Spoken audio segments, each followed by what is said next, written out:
27, 2015, and this is KBIA's Views of the News. Our weekly roundtable on media behaviors comes to you from the Futures Lab studio at the Reynolds Journalism Institute. I'm Amy Simons, and here with me are my colleagues Mike McKean and Ernest Perry. On our program this week, the Clintons' relationship with the media. The first wave of Hillary Clinton's emails from that private server are released to the media, including a bunch about what happened in Benghazi. We'll talk about what they show about her relationship with reporters, and we'll talk about journalists' relationship with the Clinton Foundation, including the different reactions from George Stephanopoulos and Judy Woodruff about the revelations each made personal donations to that foundation. Doing more with less, the New York Times notifies filmmakers and studios that it's going to cut back on its movie reviews, no longer guaranteeing to review every theatrical release in the city. We'll talk about why some documentarians and independent filmmakers aren't happy about this, and how being on the job can impact a journalist's mental health. The Huffington Post took on that issue, publishing a multi-part series looking at PTSD, anxiety, and depression among those in the news industry. But let's start with the drama over at the cable channel TLC around the program 19 Kids and Counting, and a story in Touch magazine that revealed child molestation accusations against the eldest Duggar child, Josh Duggar. According to a 2006 police report the magazine obtained, Josh Duggar confessed to fondling 5 young girls when he was 14 years old. Here's part of how that story was reported on ABC's Nightline. On the show 19 Kids and Counting, Josh Duggar and his family are portrayed as a picture of wholesome perfection. Now that show has been pulled, as Josh faces accusations he sexually molested underage girls when he was a teenager. This is the story of my family.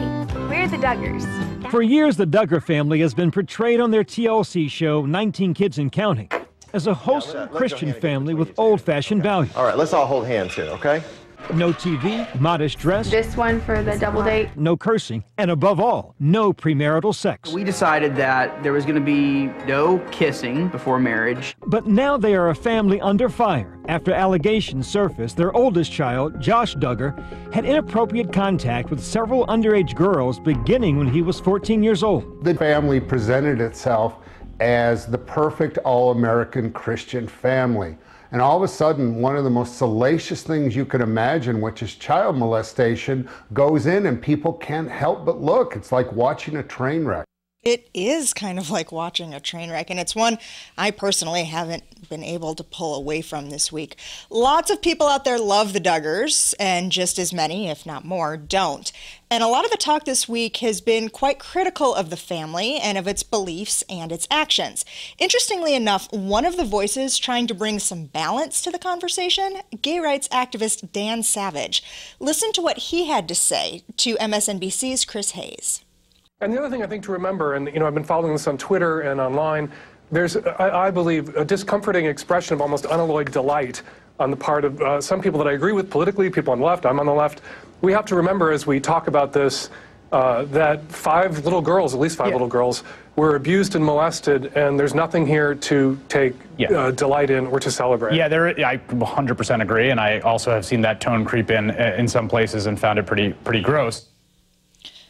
So Savage has a good point here. So we're going to do our best to keep this entirely to how this story was covered, how it came out and was unfolding over the course of the last week or so. This isn't anything that's truly new. These accusations have been out there for years. Anybody who had ever Googled, the Duggars or Josh Duggar, some of this stuff had been out there. But the real details of it, not until the In Touch magazine article that had a copy of the police report. Yeah, and I think that we all know from how these things typically play out that where there's smoke, eventually there will be fire. So the story was going to come out. I'm a little disappointed in the way In Touch was sort of careless in its handling of these police reports, though, because at least the first versions, the unredacted versions, had the identifying characteristics of the young women who were involved, and that's just not right. And so the police department took that upon themselves with the order of a judge, I guess, to destroy those original reports.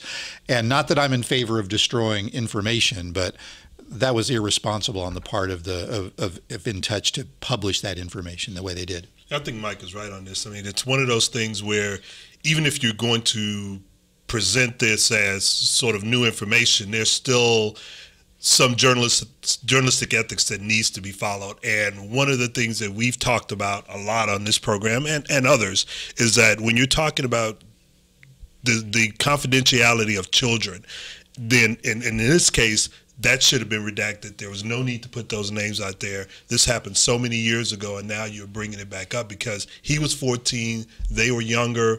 He's now, I think, in his 30s. 27 or something. Yeah, his 30s. late 20s. Then now you're talking, I mean, that is a long period of time, and now these women who are, these girls who are now women, you know, they're now having to face this all over again. And being victimized all over again by having been named there. Exactly.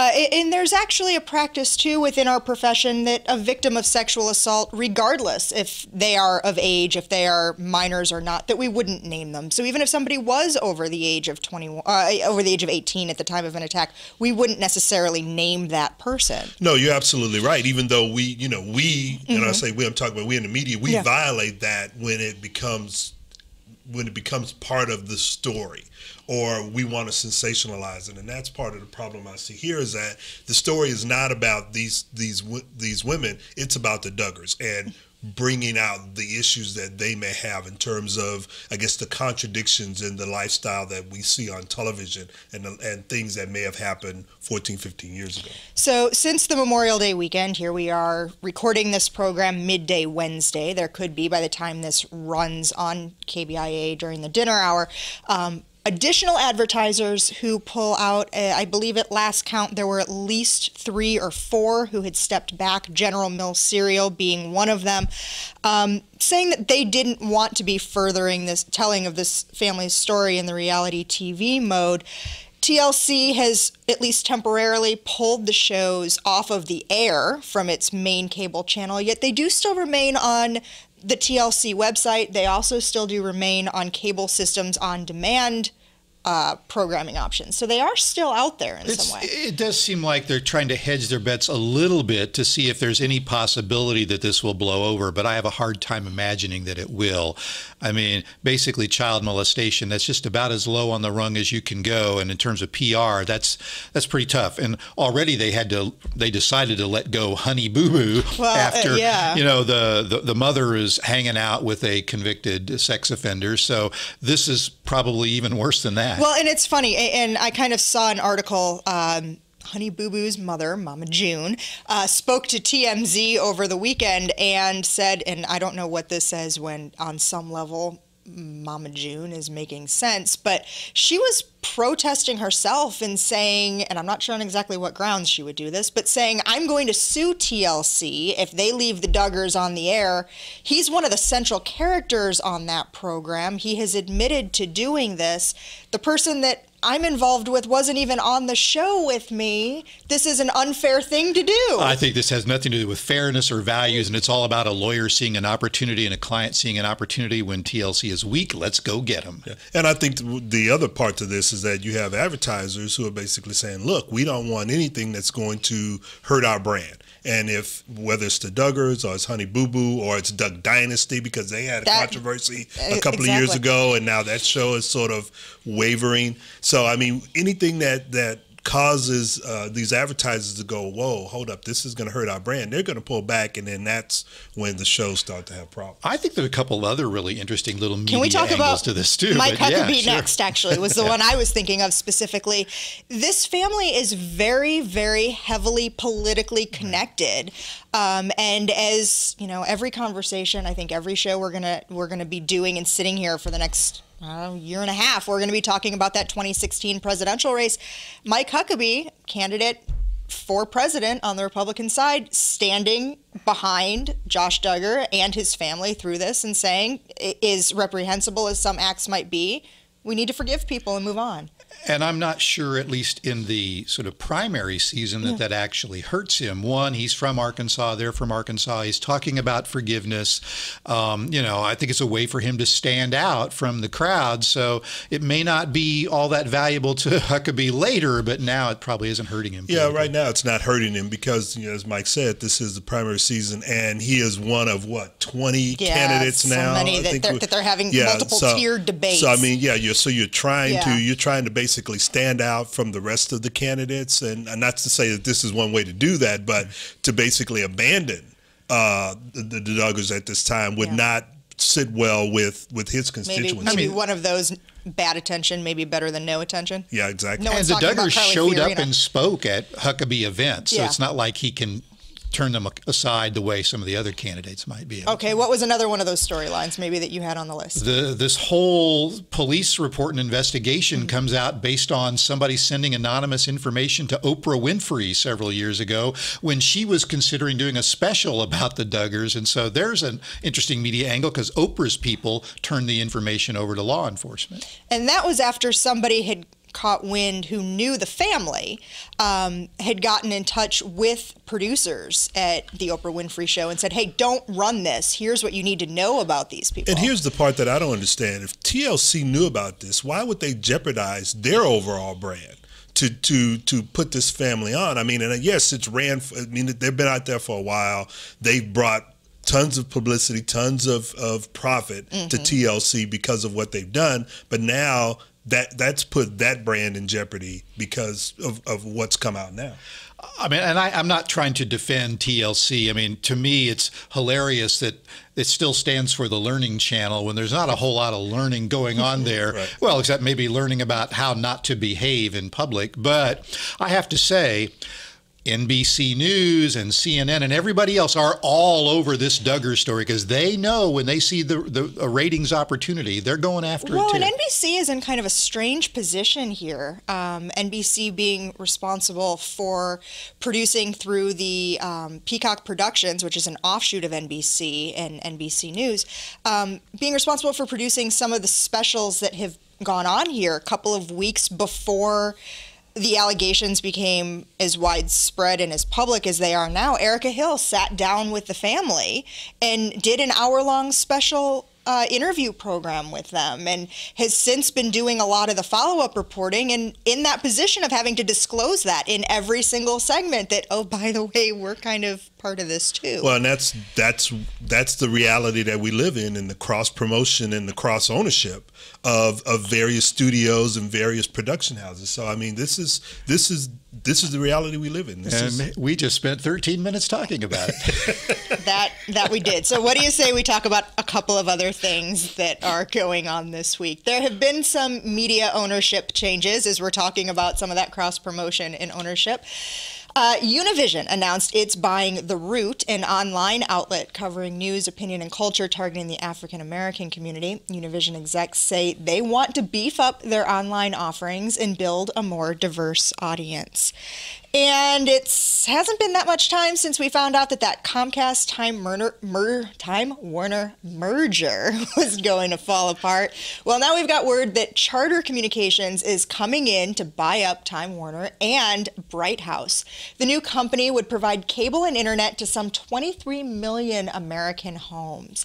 Experts say this deal has a much better chance of making it past federal regulators than that Comcast and Time Warner merger. Why is that? What makes this one more likely to happen? Well, I'm not actually sure it's that much more likely because there's a smaller audience total if you bring these three companies together, but it's still bringing the second, fourth, and 10th largest players in the cable TV business together. That's a pretty huge group. And if you look at what both the FCC and the Justice Department said about the Comcast merger attempt, they're not only looking at whether it'll sort of be neutral in terms of its impact on the public. They're looking for it to have a positive impact or they might turn it down. So I'm not sure that this is going to have any more likelihood of going through than the other one. Yeah, I'm not sure either because what it really is going to have an impact on is broadband. because that's really where everything is going. They're not making a whole lot of money on cable right now. It's all about being able to provide that internet Wi-Fi capability across various parts of the country. And if they can control that, I think that's where the FCC and the Justice Department has a problem with just the size and the scope of what's happening here. Okay, well, go online and you'll see there are no shortage of new movies out there, especially this time of year. And there are also no shortage of places to go to find reviews of those films. Sites like Fandango and Rotten Tomatoes, and then every newspaper site in America has movie reviews too. And we're going to talk about what's going on at the New York Times.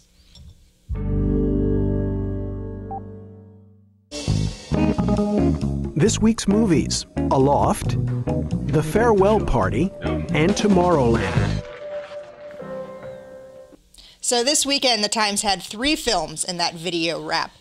Going forward, that number might go down. Movie critic A.O. Scott sent an email to the publicity departments of the major motion picture companies saying that the paper is going to decide which films to review on a case-by-case basis instead of reviewing everything that's showing in the city.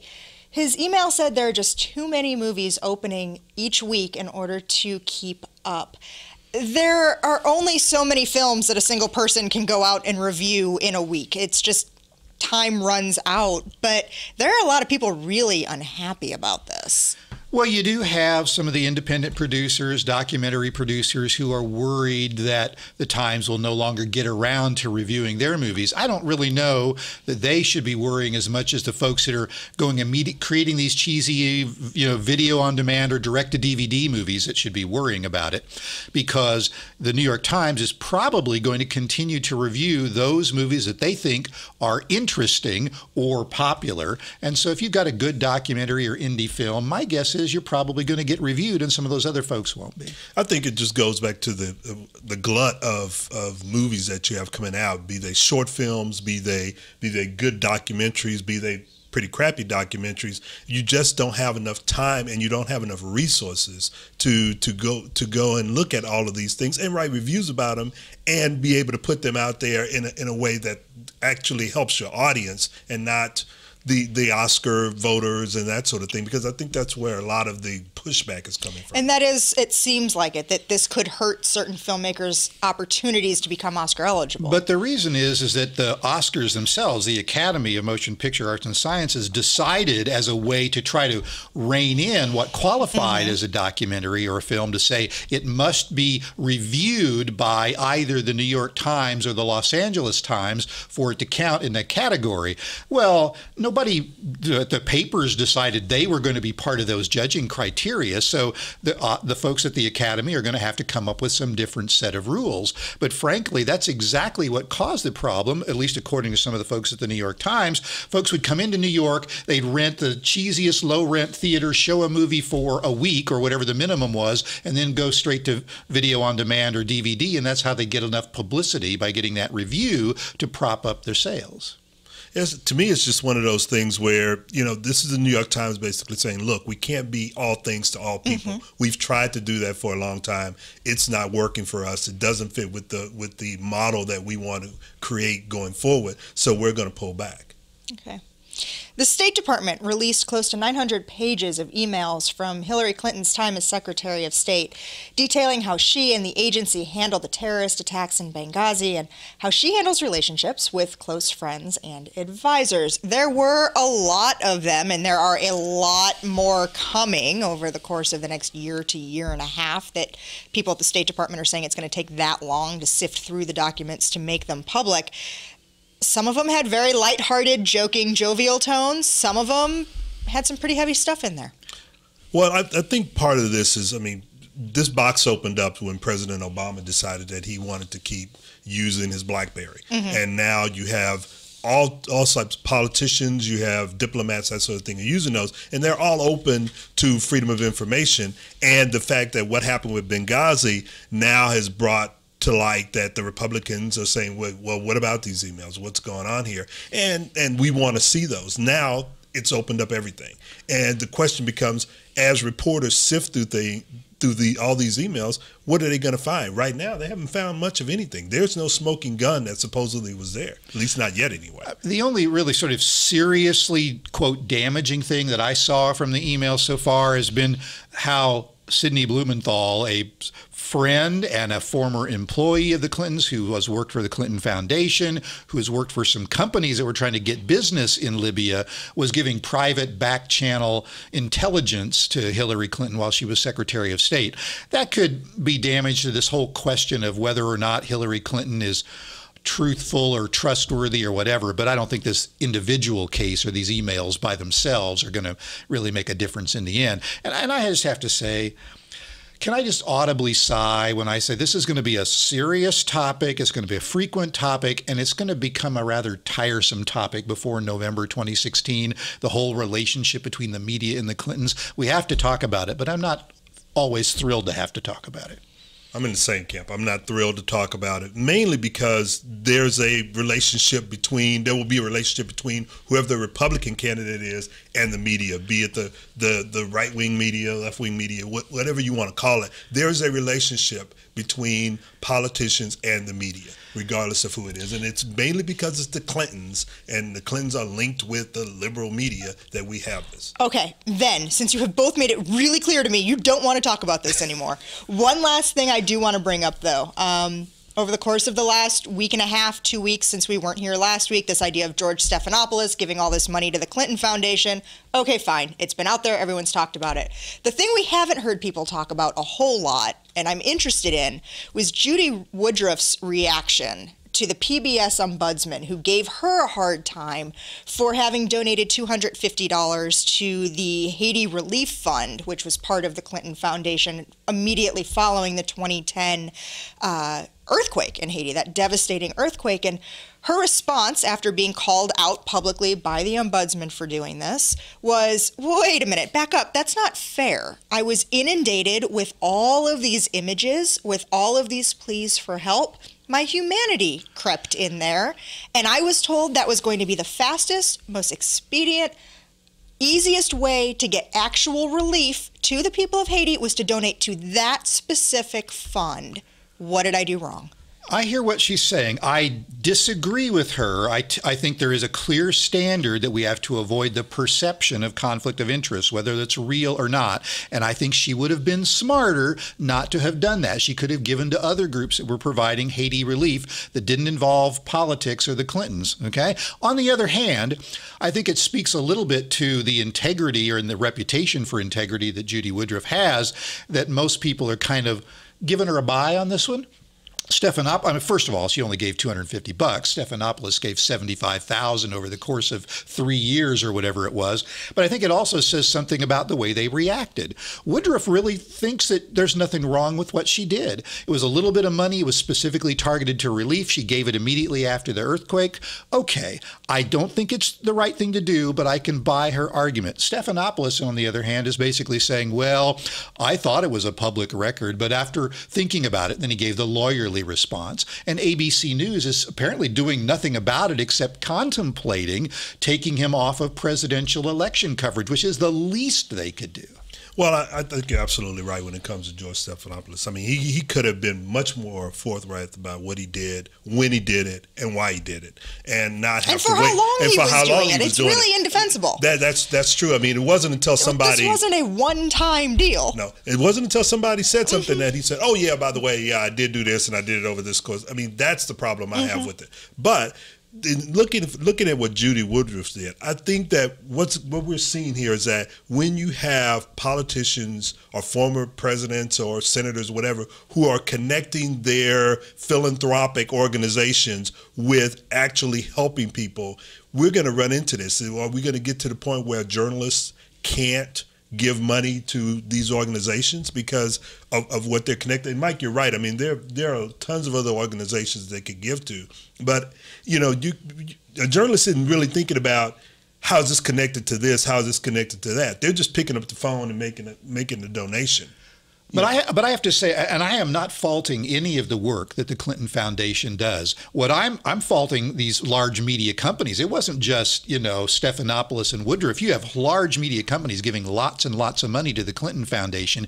They're not just doing that to be good corporate citizens. Oh, I agree. I think you're absolutely right. They're not doing it to be corporate citizens. With that comes access. They're doing it for access. Yeah. No, you're absolutely right. And they should be transparent in the fact that they're doing it, or they should stop. But I think one of the things that we're finding out is that as the media becomes more global, as they become more connected to one side or the other, they're going to go to whichever side they feel is going to help them either gain access or gain more connections to the rich and the powerful.